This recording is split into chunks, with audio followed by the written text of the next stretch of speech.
Everybody learned something new? At least one thing? So let's do a little bit of imagery together. And this is going to be what I'm going to call fast hypnosis. We're not going to do an hour's worth of hypnosis. My fast hypnosis pre-talk would be this. You're all going to respond different. Some people, when they go into hypnosis, they go really down deep, and some people stay up really light. The depth of your hypnosis doesn't matter so much, but your willingness to participate does. So my job is to keep you safe and to give you an experience that might be helpful for you. Your job is just to play a little bit and see what happens. Everybody okay with that? Yes. Yeah? If you're in light hypnosis, it kind of feels like you've got your eyes closed and you're maybe visualizing or imagining. If you go into medium depth hypnosis, you'll kind of feel like, some of you might feel like your hands are tingling, or you might feel like your feet are tingling. Some of you might feel like you're floating up out of your chair. I promise you, you're not really floating up out of your chair. I've never seen anybody levitate yet. I'd be so excited if it happened, right? But it hasn't actually happened.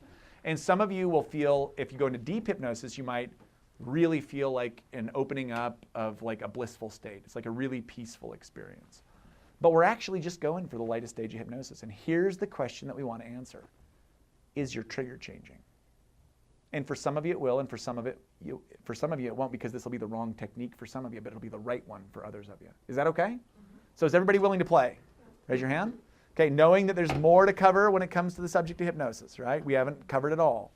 I'm going to run you through a simple little three-step process that you can use to go into self-hypnosis. And I want everyone to put your feet on the floor. You actually want to sit up so that your back's relatively straight. And if your head starts to loll, just know that you can pull it back up and you can keep your head still. But go and do this. Put your hands in your lap. You put your stuff off to the side. Make sure it doesn't fall. No phone's falling. And we'll take like about 10 minutes, 12 minutes or something like that to do a little bit of guided work. And Andrew, you have my permission to not play along, okay? So, drop the camera, right? So everyone go ahead, and you want your ears over your shoulders and your shoulders over your hips. That way you're not creating neck problems for yourself. Okay, right? So just nice, straight spine. And then when you're ready, I invite you to close your eyes. And start the process of breathing in and breathing out. If you're chewing gum, be careful. Okay? Just breathing in, breathing out. There's not really a right or a wrong way to focus in on your breath. You can just allow your breath to be as it is. Some people like to slow their breath down.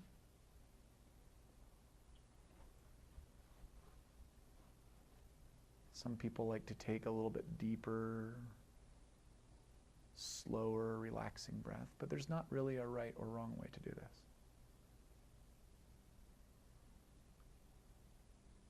In the first step of self-hypnosis, we're really connecting to the body in a meaningful way.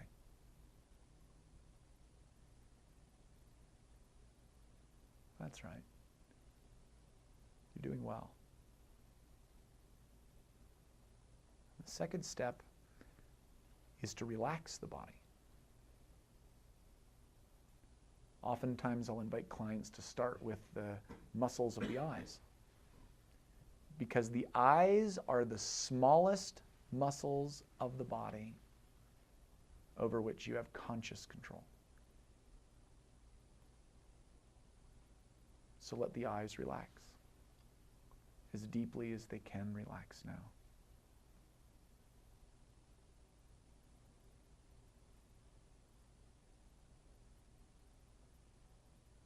And then drop your attention down to the jaw and let your jaw relax. It's okay to let it open, with the mouth open. Almost like when you're going to sleep at night, you let the jaw relax, hang down. As you invite the muscles of the jaw to soften in a pleasant sort of way.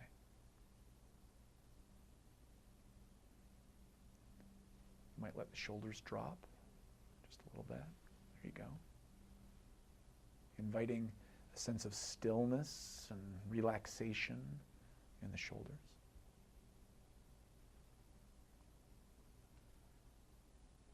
Pay attention to the right arm. From the shoulder to the tricep to the bicep. Down to the fingertips. Inviting a softness in the muscles. A relaxation or a stillness.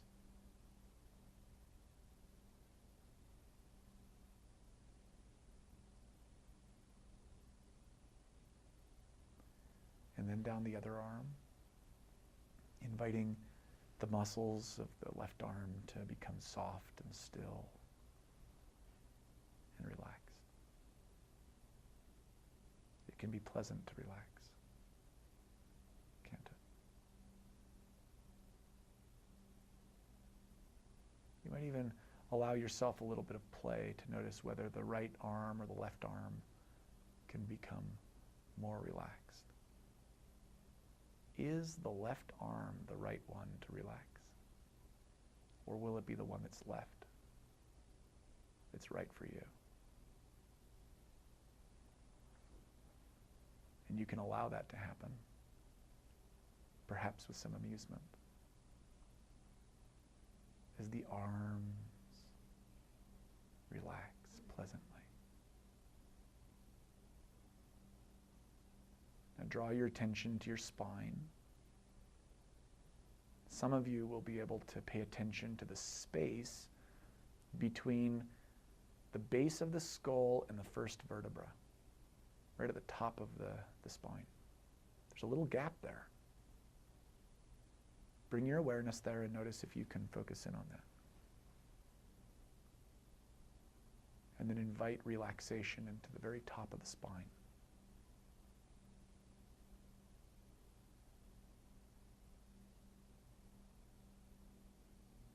Once that softens, imagine moving down the vertebra one at a time, inviting space and stillness inside each vertebra. You might even repeat the word relax, relax, relax, as you invite the vertebra to relax, one at a time, little by little, bit by bit.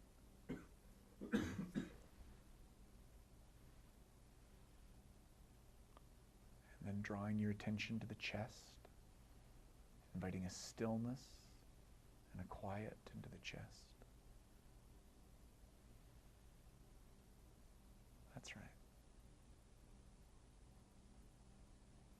Even invite your tummy to soften, allowing the muscles of the tummy to become soft with relaxation. The top of the tummy, the bottom of the tummy. Feels good to relax, does it not? And once again, draw your attention down to the legs, the right leg and the left leg, alternating your attention back and forth between the legs, inviting relaxation in the right and in the left of the body.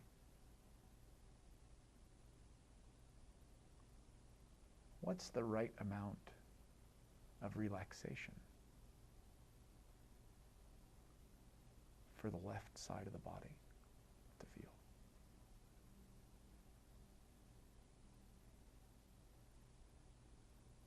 In the right leg, how much tension is left?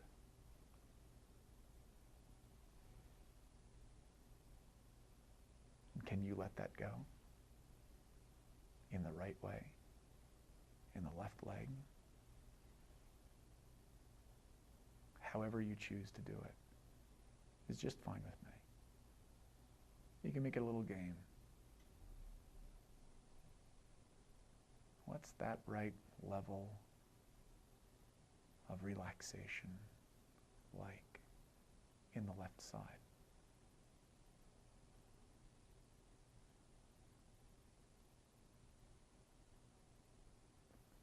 So the first step of self-hypnosis is focusing in on the breath. Bring your attention back to the breath again.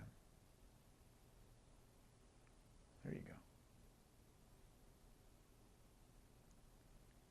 And the second step is to relax the body.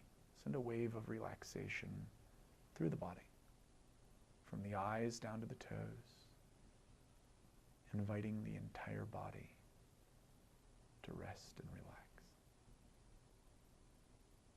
Just a little bit more, from head to toe.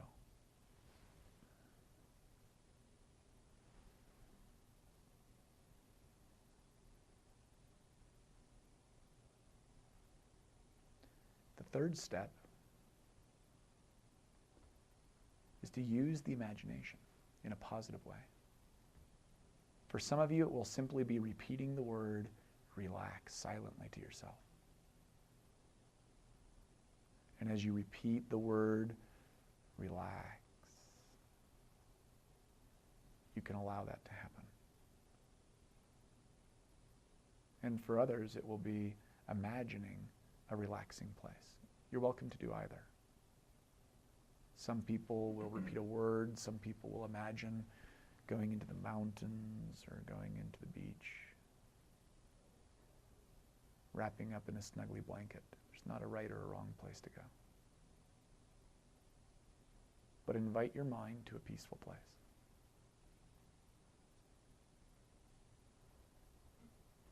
And then start to consider, what is it like when you're there? What do you see?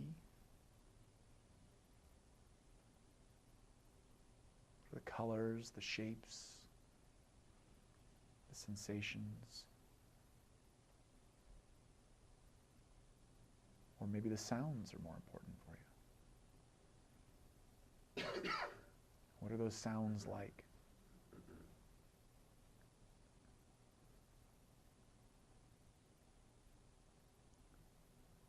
Or maybe it's just the feeling of peace that arises in that place of restful relaxation. When you get really, really relaxed, what's that first sensation like?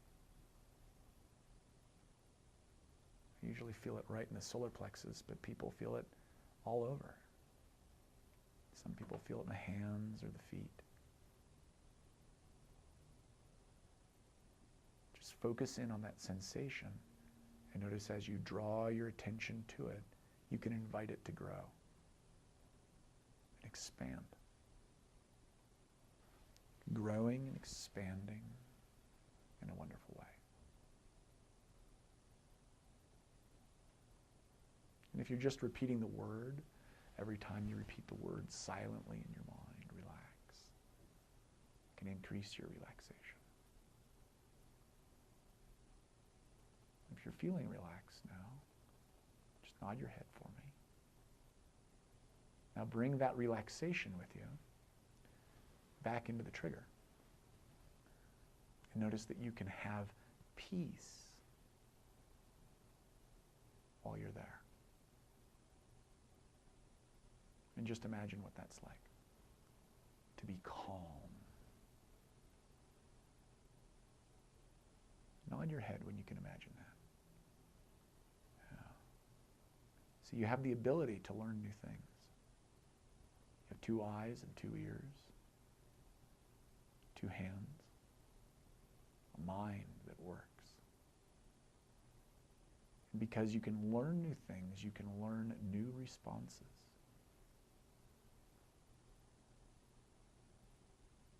Little by little, bit by bit, day by day, you can practice bringing relaxation or confidence or strength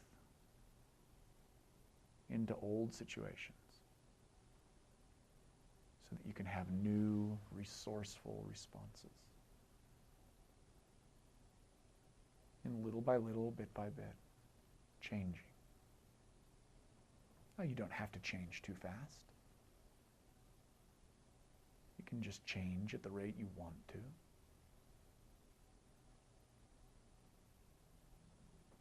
Little things produce big results, like a seed planted in the soil. Starts very small, doesn't it? But then as you water it and tend to it, the seed begins to expand and grow.